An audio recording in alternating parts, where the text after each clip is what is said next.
जय सिया राम मित्रों स्वागत है आप सभी लोगों का अपने इस YouTube चैनल लाइफ ऑफ सनातनी में। और स्वागत है आप सभी लोगों का श्री रामचरितमानस रामायण के एक और नए अध्याय में।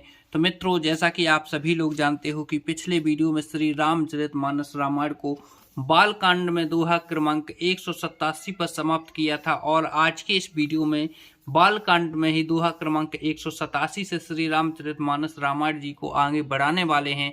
और यहाँ पर एक बहुत ही देवताओं और असुरों के बीच की एक बहुत ही अच्छी कहानी चल रही है।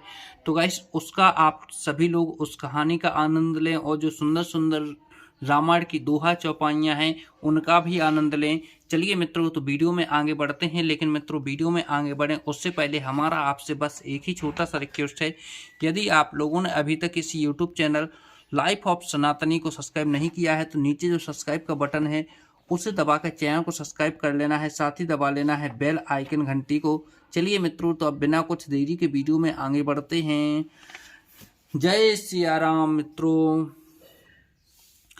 निज लो कहीं बिरंच गे, दे बही इहई सिखाई।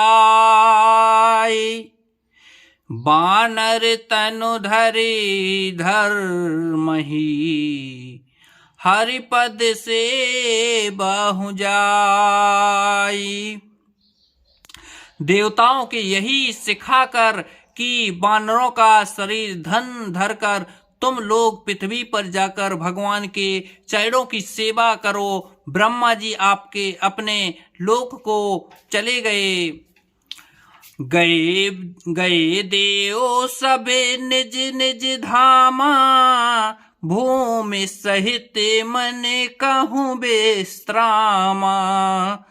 जो कछु आयसु ब्रह्मा दीन्हा, हर से देव विलंबे न कीन्हा। सब देवता अपने अपने लोक को गए। पृथ्वी सहित सबके मन को शांति मिली। ब्रह्मा जी ने जो कुछ आज्ञा दी उससे देवता बहुत प्रसन्न हुए, और उन्होंने वैसा करने में देर नहीं की। बनचर दे धरी क्षेत माही, अतुलित बल प्रताप तिन्ह पाही। गिर तरुणखे आ यधु सब बीरा, हरि मारगे चित्ते वही मत धीरा। पृथ्वी पर उन्होंने बानर देह धारण की। उनमें अपार बल और प्रताप था। सभी सूरवीर थे। पर्वत कुछ और नख ही उनके शस्त्र थे।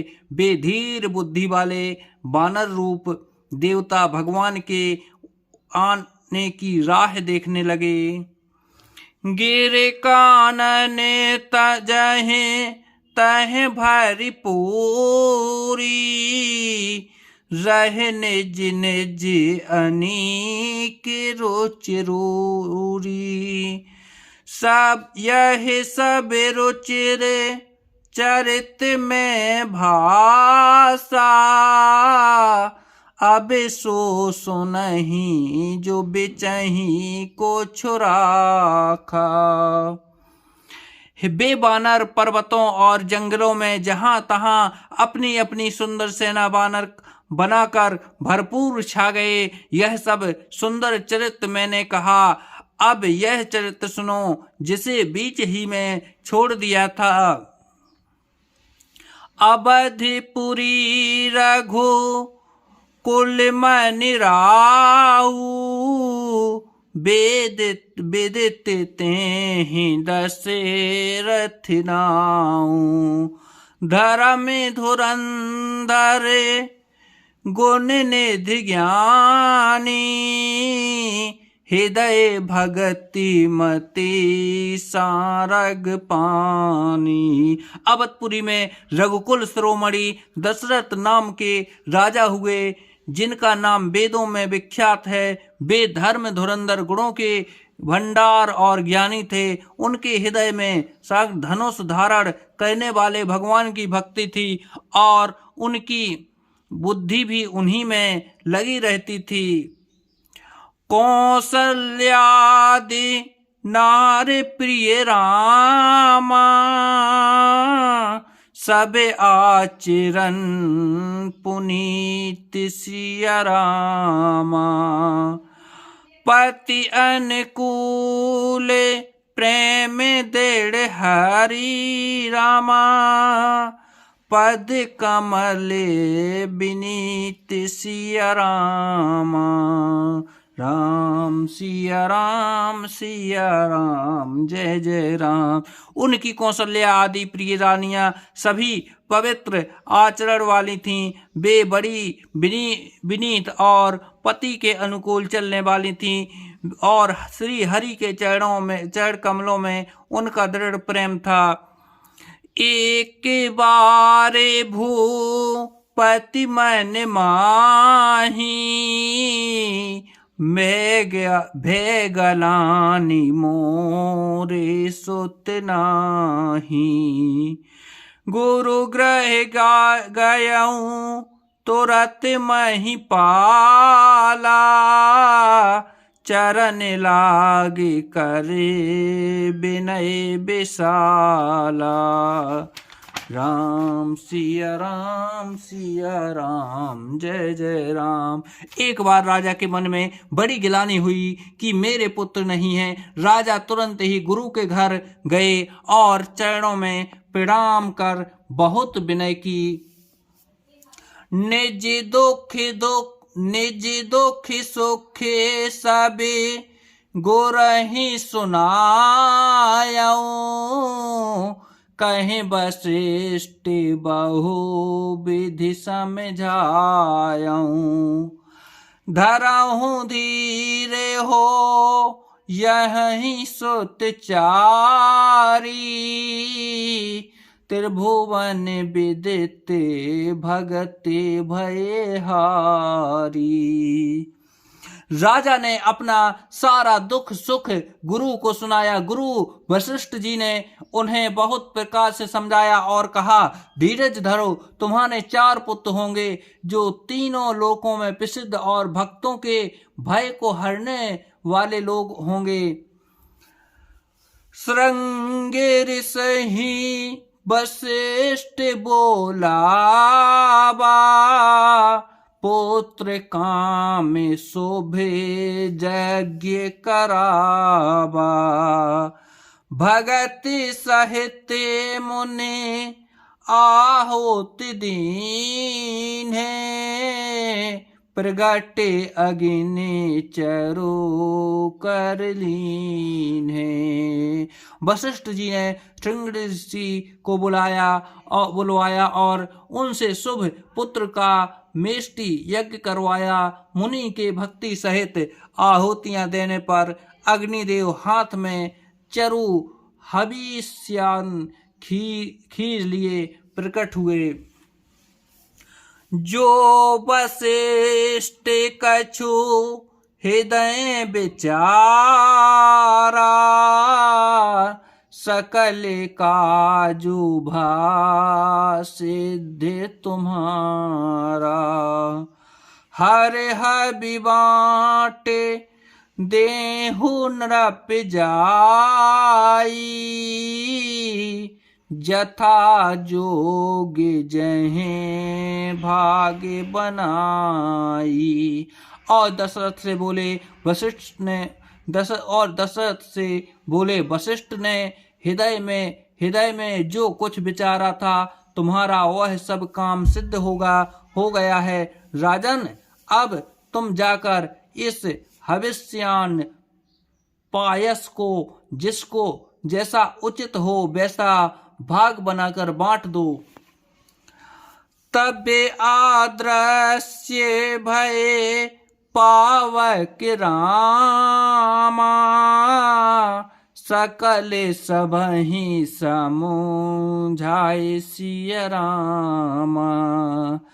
परमानंद मगन नृप रामा हरस न हृदय समाये सिय रामा।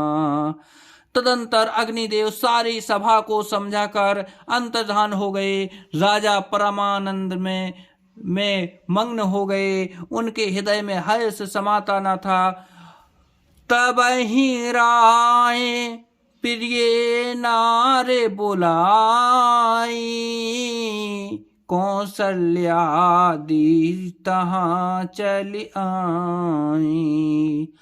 अर्ध भाग्य कौशल्या ही दीन्हा उभय भाग्य आधे कर ली कीन्हा।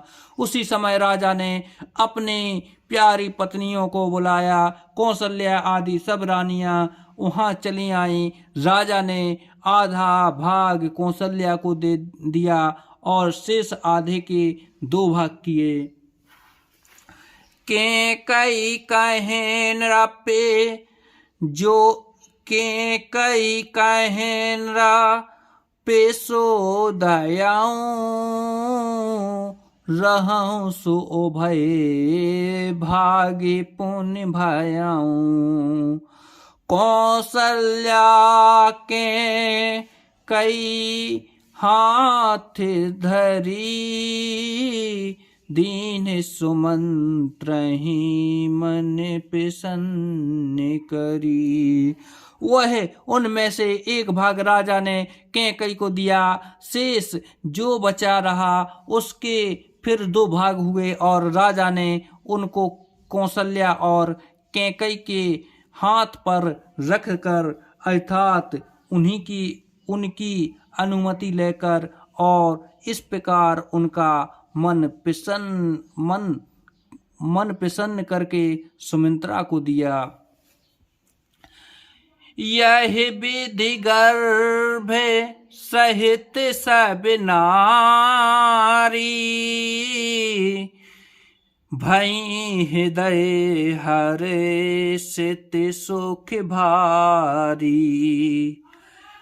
जादिन ते हरि गर्भ ही आए सकल लोक सुखे संपत्ति छाए। इस प्रकार सब स्त्रियां गर्भवती हुईं। वे हृदय में बहुत हर्षित हुईं। उन्हें बड़ा दुख मिला। जिस दिन से श्री हरि लीला से ही गर्भ में आए सब लोकों में सुख और संपत्ति छा गई। मंदिर में सबे राजहि रानी शोभाशील तेज की खानी। सुख ज्योति कछुक काल चल गयाऊं जहीं प्रभु प्रगट सो अवसर भयाऊं। शोभाशील और तेज की खान बनी हुई सब रानियां महल में सुशोभित हुईं। इस प्रकार कुछ समय सुखपूर्वक बीता और वह अवसर आ गया जिसमें प्रभु को प्रकट होना था। जोग लगन ग्रहे बार तिथि रामा सकल भई अनुकूल सिया रामा। चर अरुच अचरे हर्ष ज्योति रामा राम जन्म सुख मूल सिया रामा। योग लगन ग्रह वार और तिथि सभी अनुकूल हो गए। जड़ और चेतन सब हर्ष से भर गए क्योंकि श्री राम का जन्म सुख का मूल है। तो मित्रों जय सिया राम। यहाँ पर मित्रों श्री रामचंद्र के जन्म की कहानी बहुत ही अच्छी चल रही है। तो कल फिर यहीं से बढ़ेंगे और श्री रामचंद्र की जो कहानी है जन्म की वो आगे अपन लोग सुनेंगे। कल के वीडियो में यहीं से 100 दोहा क्रमांक 190 से आगे बढ़ेंगे। जब तक के लिए मित्रों कमेंट बॉक्स में जय सिया राम जरूर लिखें।